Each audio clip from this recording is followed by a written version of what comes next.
This year, July 1st, 2024, will mark 27 years since Hong Kong was returned to China.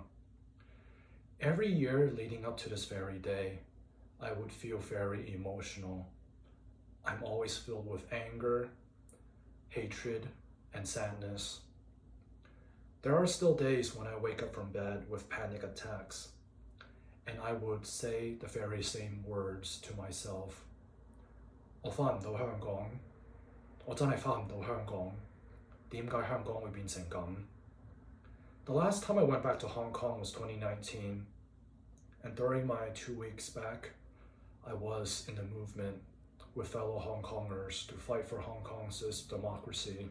I witnessed the heinous acts of the Chinese regime and the Hong Kong government as well.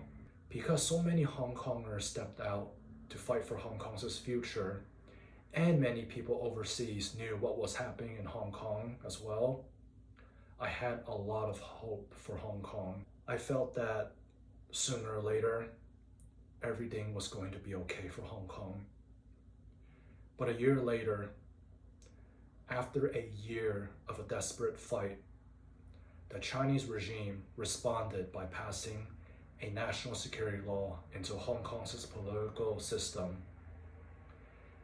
The national security law basically took away our freedom of speech. Any mention of Hong Kong independence is considered a crime. And this law, it doesn't just apply to Hong Kongers, but everybody globally. Therefore, if you do support Hong Kong independence, I strongly urge you to not go to Hong Kong at all. Hong Kong is not safe. Hong Kongers are leaving with no intentions on returning.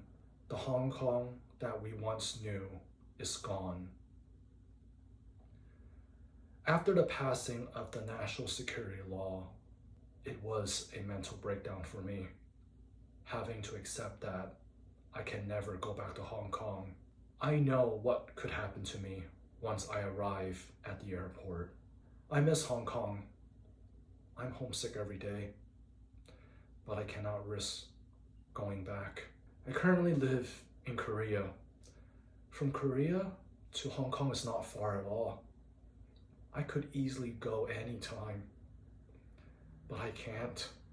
This is how the Chinese government destroyed my life during the past 5 years by destroying the Hong Kong that I once knew.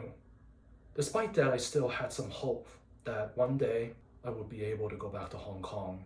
But this year, the Hong Kong government, the pro-Beijing party, basically the puppet government of the Chinese regime, passed a local national security law.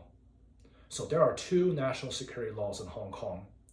The first one in 2020, passed by the Chinese regime, and the second one, passed by the Hong Kong government, the pro-Beijing party.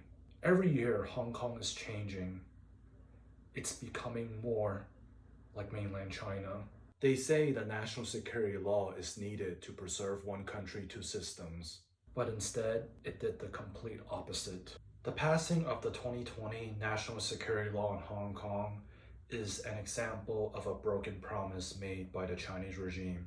It is also a violation of what was agreed in the 1984 Sino British Joint Declaration. In 2019, when I went back to Hong Kong, on my first day, I thought and prayed, should I join the movement? I knew there would be risk. I could get attacked, arrested, or maybe even killed. Then I thought back to one of my favorite verses from the Bible, 1 John chapter 4, verse 18. It's because I love Hong Kong. 我真係好撚鍾意香港啊. It took away all that fear that I had, so I stepped out. And the sacrifice that I made, it's still affecting me to this day. It is painful, but I have no regrets at all. In fact, as long as I am still alive, I will continue to do what I can for Hong Kong. Since I cannot go back to Hong Kong, I always wondered, what else could I do for Hong Kong? What else could we do for Hong Kong? I think first, We need to continue to speak out for Hong Kong. Never stop speaking for Hong Kong. Number 2, remember to eat, exercise, and live well. And lastly, most importantly, cherish our freedom, because people in Hong Kong have lost that. And in a way, our freedom is being diminished because CCP is global. So please cherish this limited freedom that we currently have. To those who support Hong Kong, please continue to speak out. Free Hong Kong, revolution now. 光復香港，時代革命。